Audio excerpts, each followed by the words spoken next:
प्रार्थी अभियुक्त उदय सिंह की ओर से यह जमानत का आवेदन अंतर्गत धारा 437 दंड प्रक्रिया संहिता श्री प्रकाश यादव अधिवक्ता द्वारा प्रस्तुत किया गया विराम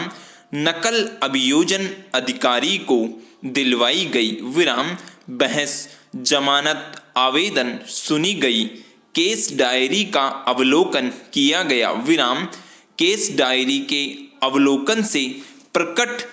तथ्य संक्षेप में निम्न प्रकार है कि फरियादी महावीर सिंह ने एक रिपोर्ट पुलिस थाना भिवाड़ी में इस आशय की दर्ज कराई कि दिनांक 4/8/2019 को शाम 7:26 बजे रामावतार हमारे घर आया और मेरे पिताजी रामचंद्र भाई बाबूलाल तथा पत्नी व बच्चे के साथ मारपीट की विराम मेरे साथ बस स्टैंड पर मारपीट की विराम पुलिस चौकी से वापस जाते समय स्टैंड पर उदय सिंह करमवीर कृष्ण ओम प्रकाश ने मेरे साथ मारपीट की विराम मेरे मकान के दरवाजे तोड़े विराम मना करने पर वहीं मारपीट की विराम मेरा इनका रास्ते को लेकर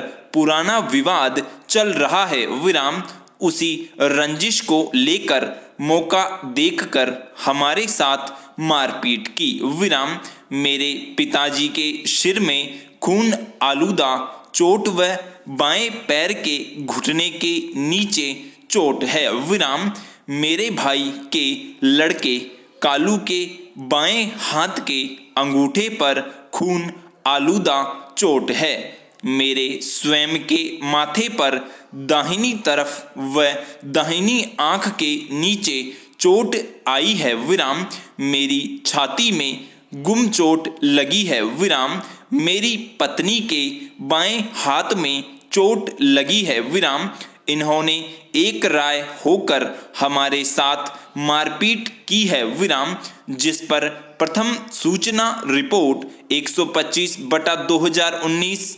अपराध अंतर्गत धारा 452, 323, 341, 143, 427 भारतीय दंड संहिता दर्ज कर प्रकरण अनुसंधान है विराम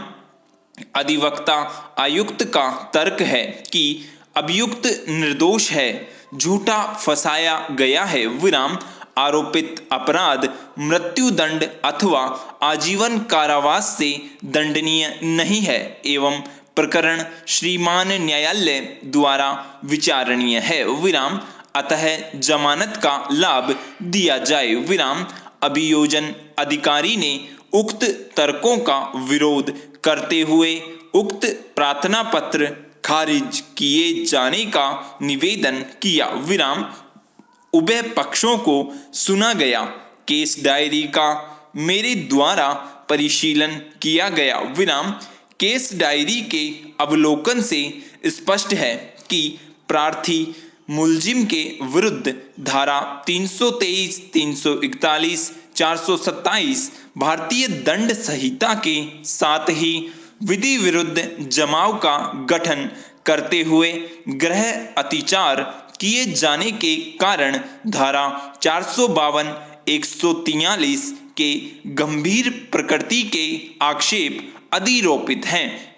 जो गंभीर अपराध की श्रेणी में आते हैं विराम जिससे इस स्तर पर प्रकरण के गुणावगुण पर कोई टिप्पणी किए बिना प्रार्थी अभियुक्त को जमानत का लाभ दिया जाना न्यायोचित प्रतीत नहीं होता है विराम फलतः अपराध की गंभीरता को दृष्टिगत रखते हुए प्रार्थी मुलजिम की ओर से पेश जमानत आवेदन अंतर्गत 437 दंड प्रक्रिया संहिता अस्वीकार कर खारिज किया जाता है विराम पैरा इस आदेश द्वारा वादी की ओर से वाद पत्र के साथ पेश प्रार्थना पत्र अंतर्गत आदेश 39 नियम 1-2 से पठित धारा 151 व्यवहार प्रक्रिया संहिता का निस्तारण किया जा रहा है विराम, जिसमें प्रार्थी ने अपने प्रार्थना पत्र में यह अभिकथन किए हैं कि नक्शा पेश करदा प्रार्थी में लाल रंग से दर्शित जायदाद 50 फुट लंबाई व 26 फुट चौड़ी है विराम। प्रार्थी व प्रार्थी के भतीजे अख्तर की जरिए रजिस्टर्ड बयानामा दिनांक 19/2/2019 व 16/1/2019 की खरीदशुदा जायदाद है विराम। उक्त पड़त जायदाद बेरंग लाल विवादित है विराम। वक्त खरीद से ही प्रार्थी व प्रार्थी का भतीजा अख्तर काबिज व दाखिल होकर उपभोग करते चले आ रहे हैं विराम। प्रार्थी व प्रार्थी के भतीजे ने अपनी खरीदशुदा जायदाद में एक झोपड़ी व एक खोखा लगाया हुआ है विराम। उक्त जायदाद के तरफ उत्तर तिजारा कस्बा सड़क जारी तिजारा रोड तरफ दक्षिण खाली जमीन खसरा नंबर 2467 का हिस्सा तरफ पश्चिम रमजान की पड़त दुकान तरफ पूर्व रास्ता 8 फुट चौड़ा जारी है विराम। अप्रार्थीगण का विवादित जायदाद से कोई संबंध व सरोकार नहीं है विराम। अप्रार्थीगण गैर काबिज गैर वास्ता जायदाद है विराम, जो आए दिन प्रार्थी को उसकी खरीदशुदा जायदाद से बेदखल कर कब्जा करना चाहते हैं तथा कई बार तंग व परेशान कर चुके हैं विराम। दिनांक 8/2/2019 को अप्रार्थीगण अपने दूषित इरादे जाहिर करते हुए विवादित जायदाद में घुसे और जायदाद में मजाहमत व मदाखलत पैदा कर प्रार्थी व उसके भतीजे को जबरन बेदखल करने का असफल प्रयास किया तथा मारपीट करने पर उतारू हो गए विराम। स्टॉप।